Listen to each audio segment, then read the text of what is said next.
Well, tonight on the podcast, ladies and gentlemen, there was a town hall that was conducted by CNN back in 2020. And Vice President Kamala Harris, of course, she wasn't the vice president at the time. That's when she was running for president at the time. She was asked about reparations.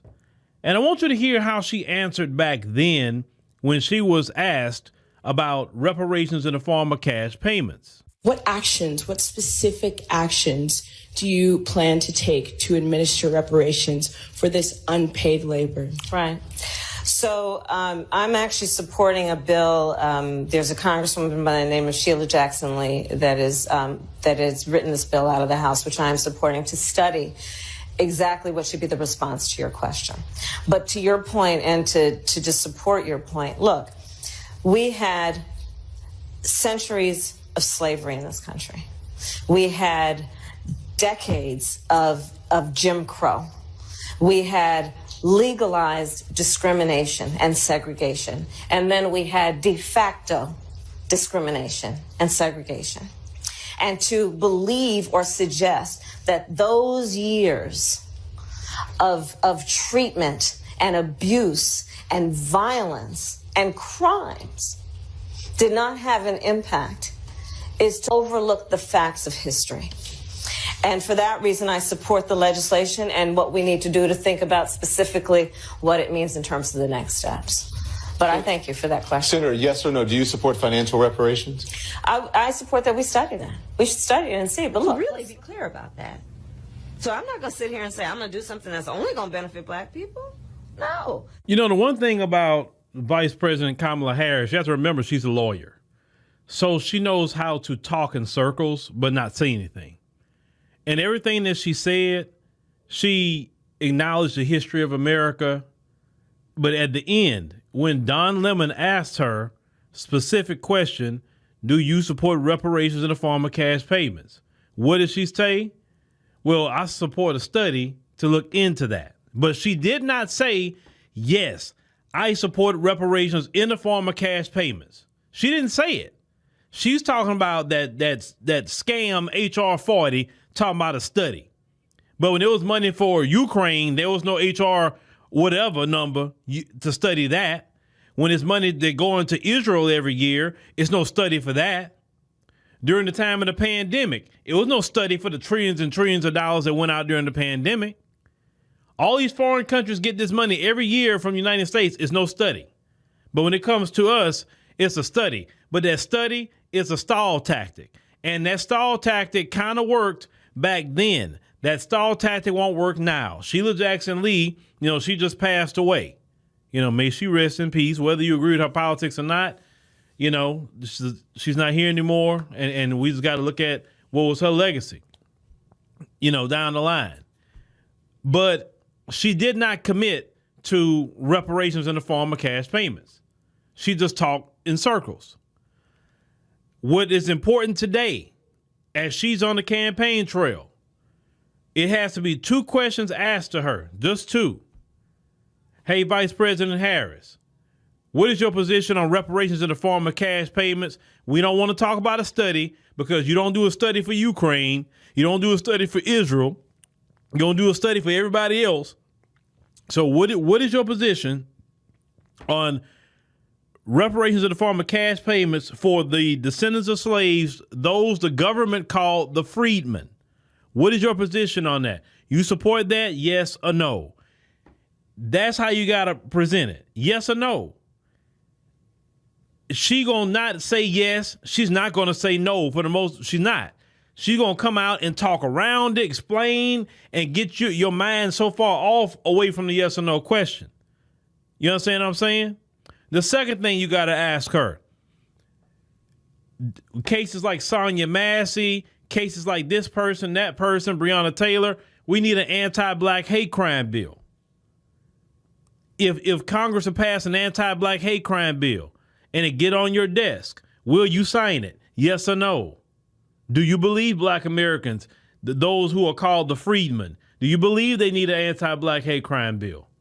Y'all gotta have that message when you get the opportunity. Unfortunately, when some of you get the opportunity, you either don't ask, or you're talking about something else, or you're nervous, or whatever. These questions has to be asked. She can't skate by and not be asked anything. Because she wants the black vote. She wants that. And y'all can't sit up here and say just because she's black adjacent, that's all she needs to become a president. You can't say, oh, because she's in the Divine Nine, that's good enough. Oh, she's a woman, that's good enough. It is not good enough because it's about her policies. That's what it's going to be about. Not about a color, a gender, a sorority. It's not about none of that. It's not about how much money you raise for her. It's interesting that you raise all this money for her, but you won't raise money in your city for your homeless. You raise money for her, but you won't raise money in your city to help out the kids, to give the kids a place to be where they can have something constructive to do. Y'all saying all this historic to give money to a Democrat party and a Democrat candidate. If anything, black folks should feel shame with themselves. Shame on you. Excited about giving money to a political candidate and not excited about giving money to people in your own city. That's sad. People within your own community, within your own state. You're not excited about that. Can't get y'all to show up for nothing that's worth anything in the black community. But when it comes to Democrat, boy, they get y'all to show up real quick. I said that. When it comes to Democrat and white Jesus, your pocket's open. If it have anything to do with helping black people specifically, you're not opening your pocket. You're looking at them funny. You're saying, oh, they trying to scam me. You want to call them grifters, but you don't call that black preacher a grifter, and you don't call that Democrat a grifter. You never call them that at all. They spending all your money in your face. The preacher buying Lambos and everything else, and that's fine. That's fine for you.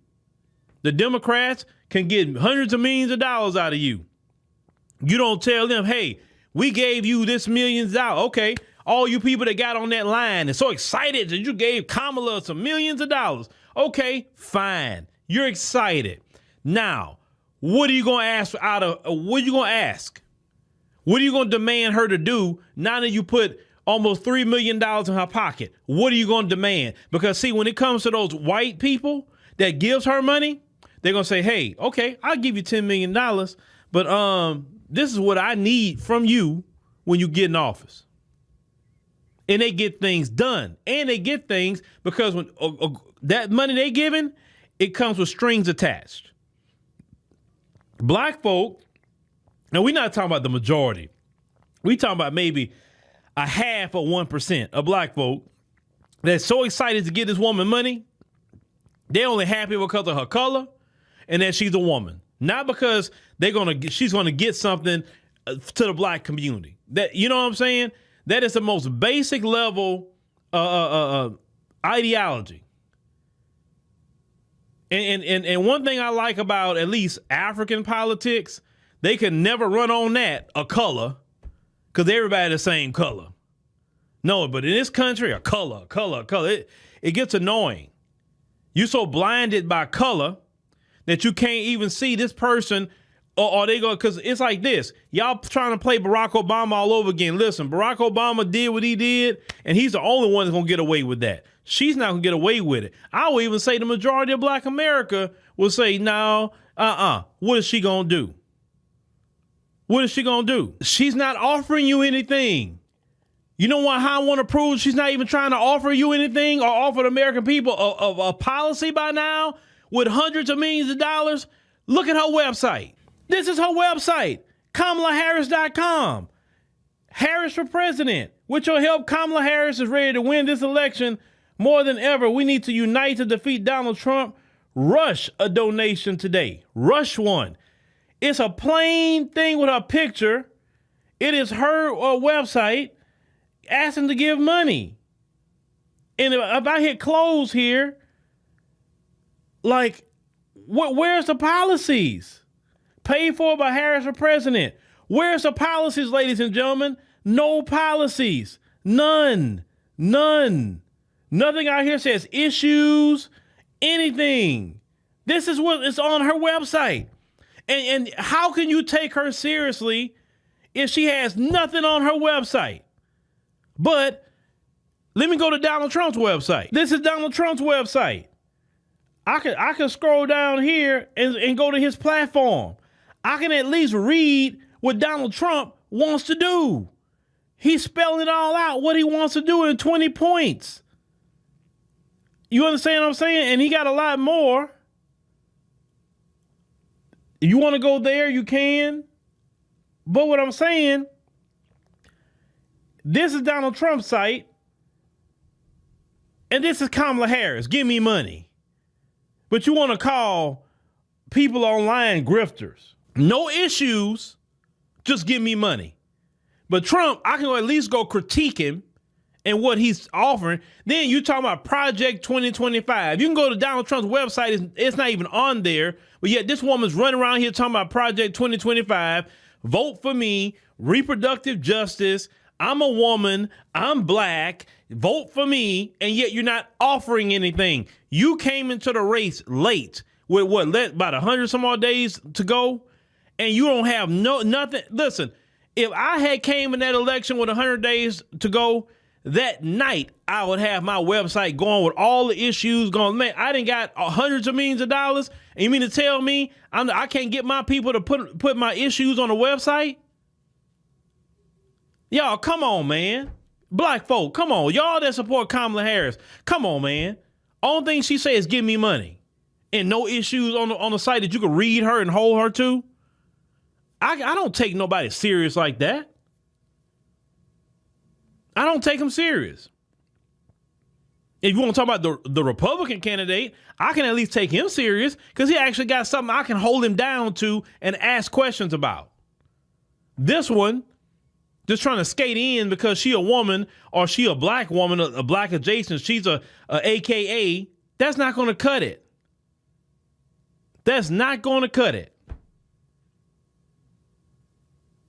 Then you got these silly people running around here and other content creators that's holding the Democrats to account. Listen to me. Because you're holding them accountable and they they know you're not lying, they're going to try to say, oh, well, you getting money from the Republicans. And I'm going to tell y'all the same thing I'm going to say. Well, you know what? Why don't you go tell the Republicans to cut me a check then? Because I ain't got it. If they cut me a check, and you know what? If the Republicans did come cut me a check, why the Democrats didn't come cut me a check then? Huh? Why they didn't come cut me one? I'm supposed to be black and they friend, right? And I'm supposed to be on their side. Well, if you say I'm getting paid, why they didn't come cut me one? You so worried about if I'm getting a dime, but you ain't paying attention to that black preacher or that Democrat politician, all the hundreds of millions of dollars they get, you're not even questioning what they do with it, but you questioning if some Republican gave me $5. Republicans shouldn't have to come give me nothing. It is our job to tell the truth. It is our job to hold your God accountable, your blue God and your white Jesus one too. It's our job to hold them accountable. Now, I know you're mad because it's a cult for you. That blue God of yours is a cult. I know. I can't even say. I think y'all worse about this blue God than the white one, white Jesus, because at least y'all maybe got a little bit more sense when y'all deal with the black church. But when it comes to this blue God y'all have called Democrat, y'all act insane. Y'all act like y'all in a cult, literally. And you know when somebody's in a cult, study people who've been in cults and how they act when you're speaking about the cult leader. Just study it. Go watch documentaries about cults. That's exactly how they're acting about these people. And the thing is, at least in the cult leader maybe do a little bit for them to keep them in the cult. They don't have to do nothing for them. They don't. They can do for everybody else in the cult, just not them, the black ones. They're excited about giving almost $3 million to Vice President Kamala Harris. But questioning me and other content creators, if Republicans gave us $5 or $10 with no proof or anything.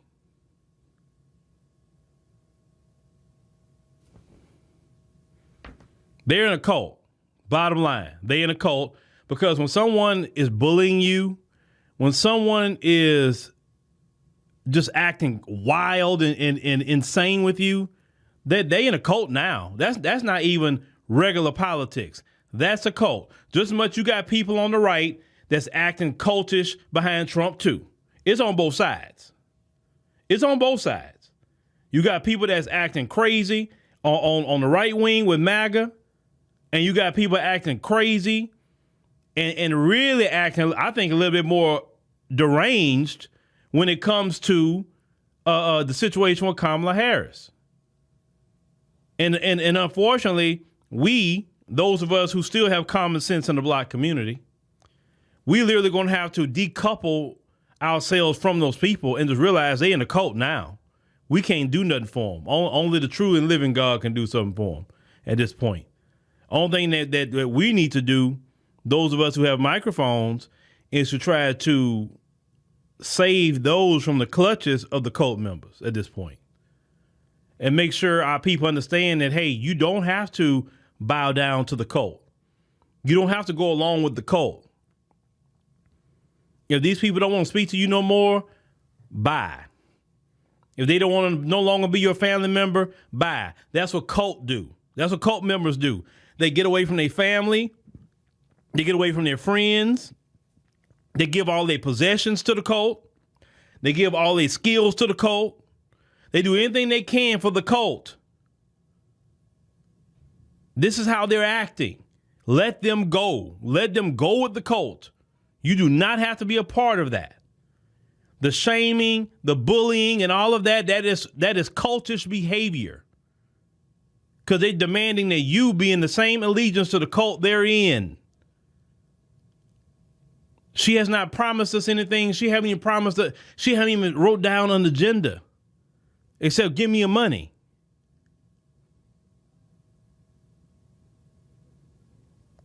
But let somebody like me ask for $25 for something and I'm grifting. But she not grifting? You know what I'm saying? Them people in a cult. You better watch them people. You better watch them. And if you sit up here defending them, you in the cult too. You joined it. It's just that simple. I'm not here for the lost. I'm not here for the cult. I'm here for the people that I need to speak to. You're not alone. There's more people that agree with you than cult members. You better understand that. She don't support reparations, and she don't even take this serious enough to even put down her agenda on the website. She's been campaigning. That's the issue. That's the problem. But let's see how long it's gonna take her to get the issues up on the website. Let's see. I'm curious. I would like to know if she's gonna get it this week. And I want everybody to go to that KamalaHarris.com who make content. Go to that website and go look at it. Make content about it.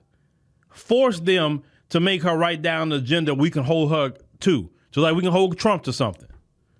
Because once the pressure come on, they'll do something. Because the Democrats are watching everything we're saying. I'm pretty sure right now, hey, we better go ahead on and write something down. They keep pointing that out. Yeah, she got to run on something. Because gone are the days are we just looking at a color, a gender, or anything else. Either bring a policy, oh, that's cool, you don't have to. But that couch will look very